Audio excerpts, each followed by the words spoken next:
నిజంగా ఆ ఈవెంట్లో మీది సురేఖ గారి కన్వర్జేషన్ అనేది అసలు అద్భుతం. అసలు ఆవిడని ఎలా ఒప్పించారు మీరు? లేదండి, ఇది అసలు అన్ఎక్స్పెక్టెడ్. ఇది సడన్గా వాళ్ళు అన్నారు, అమ్మ మీరిద్దరు స్టేజ్లో ఉంటారు, బయలుదేరే ముందు మీరిద్దరూ మేము కూర్చోబెట్టేసి మీరిద్దరు ఇంటరాక్ట్ చేస్తున్నట్టుగా కొన్ని క్వశ్చన్స్ అడుగుతారు, మీకు పర్లేదా అన్నారు. నాకు ఇంటర్వ్యూస్ అటెండ్ అయ్యే అలవాటే కదా, అందుకని నాకేం లేదు పర్వాలేదు అక్క అని అన్నా. అక్కకు ఫస్ట్ టైం అండి మేము అడుగుతాం అన్నారు. మరి అక్క ఒప్పుకున్నట్టుంది. అదే అందరూ బాగా ప్రిపేర్ అయ్యారా మేడం కూడా? అసలు స్టేజ్ మీదకి కూడా రారు, అటువంటిది కూర్చుని ఇంటర్వ్యూ కూడా చేసే అంత ఇంట్రెస్ట్ తో వచ్చారంటే ఇంకా అది అమ్మ మీద నా మీద చిన్నప్పటి నుంచి ఫ్రెండ్స్ ఆప్యాయత ఒక పక్క, అమ్మ ఒక పక్క, ఇంకా చిరంజీవి అనే గారు వాళ్ళ ఇది కూడా ఉంది కదా, అడ్మిరేషన్ కూడా ఉంది. మొదటి నుంచి చూస్తుంది అమ్మ మీద ఉండే అడ్మిరేషన్. అసలు నేను అడిగినప్పుడు ముందు నేను అక్కకే ఫోన్ చేశా, ఇలా నాకు ఆయనే రిలీజ్ చేయాలి బుక్ని అని అంటే, అలాగేనమ్మా ఎందుకు చేసేస్తారు ఆయన మొత్తం ఆయనే చూసుకుంటారులే అని అన్న.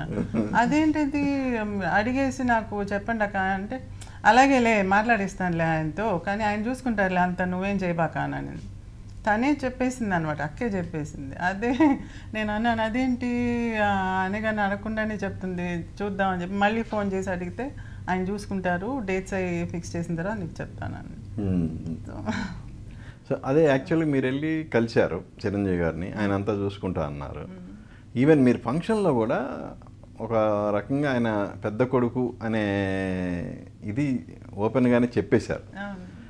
సో అప్పుడు దాకా మీరు అసలు ఆయన దగ్గర వ్యక్తం చేశారా ఇట్లా అమ్మ అసలు పైనుంచి పెద్ద కొడుకులాగా ఉండి పెద్ద కొడుకులాగా భావించి ఈ బుక్ ఆవిష్కరణ మీ చేత జరిపించింది? లేదండి, అసలు నేను అసలు ఆ మాటే రాలేదు. నాకు అప్పటికప్పుడు అనిపించింది, నేను ఇల్లు చూసి నాకు ఇల్లు బాగా నచ్చేటప్పటికి అమ్మకి ఇటువంటి ఇంటికి రావటం నచ్చుతుంది కదా, సో బుక్ని తీసుకొని వస్తే అమ్మని ఇంటికి తీసుకొచ్చినట్టుగా ఫీల్ అవుతున్నాను, అందుకని ఇంట్లోనే రిలీజ్ చేసి మనకి ఈరోజు అంతా మీడియానే కదా, మీడియాకి చెప్పేద్దాం, యూజువల్గా చేసే ఫంక్షన్ లాగా అంతా వద్దు అని చెప్పి అంటే, అప్పుడు ఆయన అలా ఆలోచించి ఎవరెవరిని పిలవాలని లిస్ట్ వేస్తున్నారు ఆయన అప్పుడే.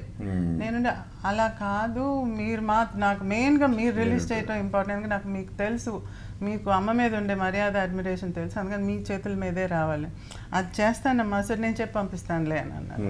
అంతే అక్కడ చెప్పింది.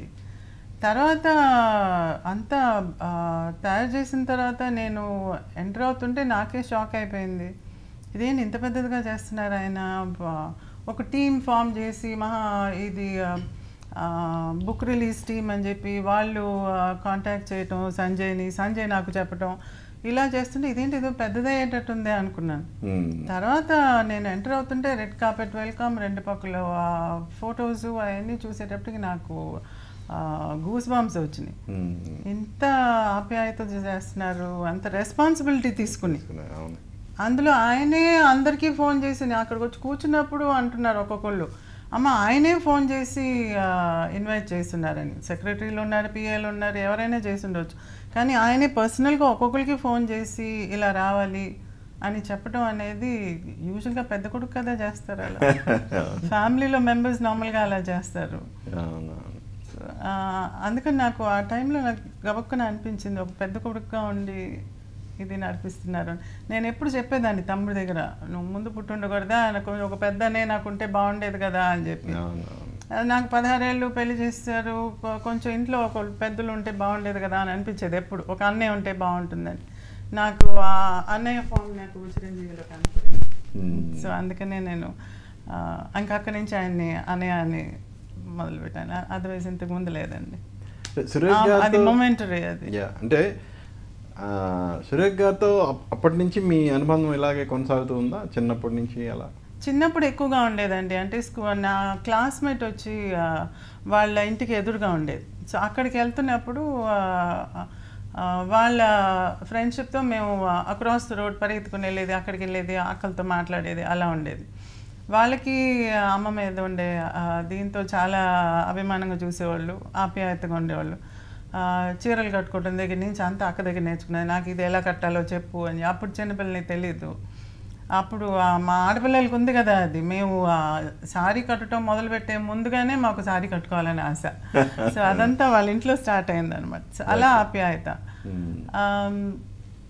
తర్వాత ఇక్కడికి షిఫ్ట్ అయిన తర్వాత ఎక్కడన్నా ఫంక్షన్లో కనిపిస్తే మాట్లాడటమే కానీ నేను కంటిన్యూస్గా ఇంటికి వెళ్ళటం రావటం అదంతా లేదు. కానీ ఎక్కడో ఆప్యాయత అలాగే ఉండిపోయింది, చిన్నప్పుడు వచ్చింది. అంటే చిరంజీవి గారు మెగాస్టార్ అయిన తర్వాత కొంచెం దూరం పెరిగిందా ఎలా అసలు ఇక్కడ షిఫ్ట్ అయిన దానివల్ల అనంత ఏం లేదండి. నాకు పెళ్ళి అంటే నేను పెళ్ళి అయ్యి సెటిల్ అయిపోయాను, తర్వాత తను కూడా సెటిల్ అయిపోయాడు, వాళ్ళ ఫ్యామిలీ రెస్పాన్సిబిలిటీస్లో ఉండిపోయాం అంతేగాని తర్వాత కూడా గిరి రోడ్లో ఉన్నారు వాళ్ళు, మా ఇంటికి వెనకాలే అనమాట. మాకు ఫ్యామిలీ ఫ్రెండ్స్ ఇంట్లోనే ఉన్నారు. అప్పుడు తెలిసింది ఇలా చేసుకున్నారని చెప్పి, కానీ అంత టచ్లోకి రాలేదు. అప్పుడు ఆయన కొంచెం స్టార్ అయ్యే దీనిలో ఉన్నారు కాబట్టి అంత లేదు. కానీ ఫంక్షన్స్లో కనిపిస్తే మాత్రం మా ఫిలిం ఫీల్డ్లో ఎలాగంటే ఇళ్ళకి వెళ్ళటం రావటం అనేది చాలా తక్కువ, నేను వెళ్ళటం తక్కువ. కానీ ఇలా కనిపించినప్పుడు ఫంక్షన్స్ అప్పుడంతా బాగా ఆప్యాయతగా ఒకటి అవుతుంటాం. సో ఇప్పుడు ఇది జరిగిన తర్వాత ఎక్కువ అయ్యేటట్టుగా ఉంది ఇప్పుడు. జనరల్గా అంతే కదా, ఇది జరిగిన తర్వాత బాగా ఎక్కువ అయిపోయి ఇప్పుడు అక్క అంటుంది నువ్వు ఇంకా ఎప్పుడు అనేది హైదరాబాద్కి వస్తే ఇంటికి రామ్మా అని. నేను ఎప్పుడు వచ్చినా ఫంక్షన్లు అటెండ్ అవ్వటం, ఆ రోజు సాయంత్రం వెళ్ళిపోవటం అలా ఉండేది కాబట్టి వెళ్ళేదాన్ని కాదు. వాళ్ళని డిస్టర్బ్ చేసినట్టు ఉంటుంది. నేను ఫోన్ చేసి ఫ్రీగా ఉన్నారా లేదా కనుక్కొని వెళ్ళాలి, నేను వచ్చే టైంకి వాళ్ళు ఫ్రీగా ఉండాలి కదా అని చెప్పేసి అంతగా వెళ్ళలేదు. ట్వైస్ ఆర్ థ్రైస్ వెళ్ళాను అంతే ఇక్కడికి హైదరాబాద్కి వచ్చిన తర్వాత. ఇప్పుడు నువ్వు ఎప్పుడు హైదరాబాద్ వచ్చినా ఇంటికి రాకపోతే ఒప్పుకునేదే లేదని అలాగే అని చెప్పి. చిరంజీవి గారు అయితే సారీ పెట్టారు కదా, ఆయన పెట్టిన సారీనే నేను కట్టుకుంది. మళ్ళీ ఆ రోజు మళ్ళీ సారీ, నేను ఇదేంటిది సారీలు కాదంటే నాకు ఎప్పుడు అనిపిస్తే అప్పుడు నీకు సారీ పంపిస్తాను, ఎందుకు ఏంటని అడగకూడదు నువ్వు అన్నట్టు. అంటే ఆప్యాయతగా చెప్తున్నాను, దీస్ ఆర్ స్మాల్ థింగ్స్ కానీ ఇట్ మేక్స్ అ డిఫరెన్స్.